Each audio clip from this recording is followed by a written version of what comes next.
In recent years, there has been a noticeable increase in the involvement of Swedish nationals, particularly teenagers, in violent crimes in Denmark.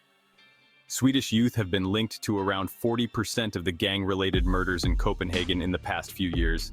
Many of these hired killers are extremely young, with some being as young as 15 or 16 years old. The average age of Swedish nationals involved in Danish gang-related shootings is often under 20 years old, highlighting the vulnerability and exploitation of youth in these criminal networks. Swedish teens are often paid relatively small amounts for carrying out murder jobs, sometimes as low as 5,000 euros, about $5,800. This low cost makes them attractive hires for Danish gangs, who can easily exploit these young individuals for dangerous tasks.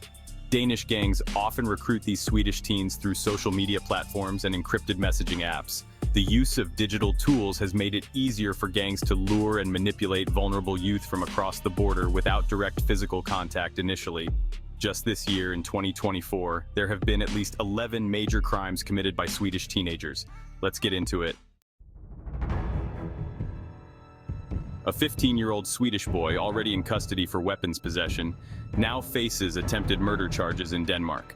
He allegedly came to Denmark in April to kill someone at the Comanches biker gang's clubhouse in Brøndby, but the attempt failed as no one was there. He was arrested the next day with 2 firearms. Another man, aged 59, has also been arrested in connection with the case. Just a week after that first attempt, there was another one. This time it was a 16-year-old Swedish boy targeting a biker from the same group, the Comanches. The police are being super tight-lipped, but they did say both attempted murders are connected. And get this, the police think both kids were hired to do it. Hired, like, by whom? Another biker gang, a rival Swedish meatball company? Okay, that last one was a joke. A Swedish teenage girl was arrested on the Øresund train on her way to Copenhagen, suspected of planning to carry out a gang-related murder in Denmark. According to the Swedish newspaper Aftonbladet, the murder was a task she had received from a gang member she was in love with. So remember that biker gang, the Comanches? Well, it turns out they have some enemies. These enemies are another gang called Rumba, and they are from Sweden. On June 22nd, someone fired shots into the apartment of a Comanches biker's mother. Like, seriously? They're going after mothers now? That is low, even for a gang.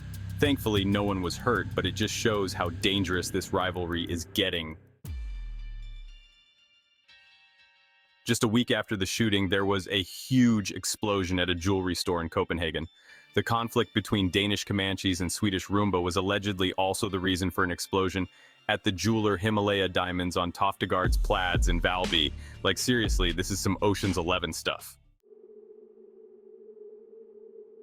By this point, the police are freaking out. They've got Swedish teenagers committing attempted murder, shooting up houses, blowing up jewelry stores, and they're just getting started. 2 Swedish men aged 19 and 31 were arrested for weapons possession. They were arrested at Flora Apartment Hotel on Amager. During the preliminary hearing, it was revealed that they were in possession of a Glock 9mm pistol and 2 cartridges. Like, what were they planning to do with that? Just 3 days later, the police arrested another Swedish teenager with a gun. This time, it was a 19-year-old, and he had a pistol and ammo in his apartment. He was apprehended in an apartment in Copenhagen with a pistol and accompanying ammunition. On July 17th, an 18-year-old Swedish woman and a 22-year-old Swedish man were arrested in the Nordvestkvarter of Copenhagen for possession of weapons and drugs with intent to sell. 14 kilos of cocaine were found at the address where the 2 were arrested. On July 31st, there was a shooting in broad daylight in Norrebro. Thankfully, no one was hurt, but the police arrested a 16-year-old Swedish boy in connection with the shooting. Like, seriously, what is wrong with these kids? Remember that 17-year-old Swedish kid who was arrested for attempted murder back in April? Well, he's at it again. On the same day as the shooting in Norrebro, he was arrested for another attempted murder in Kolding. Like, thank God. On August 6th, there was an explosion at a kiosk in Copenhagen. A 24-year-old Swedish man and a Swedish woman of the same age were remanded in custody, charged with attempted murder, possession of a hand grenade, and causing an explosion at the kiosk. Like, seriously, these people are insane. That's it for today's video, you guys. This whole situation in Denmark is seriously messed up. It's like something out of a horror movie. What do you guys think is going on? Are these Swedish teenagers just bad seeds, or is there something more to it? Let me know in the comments below.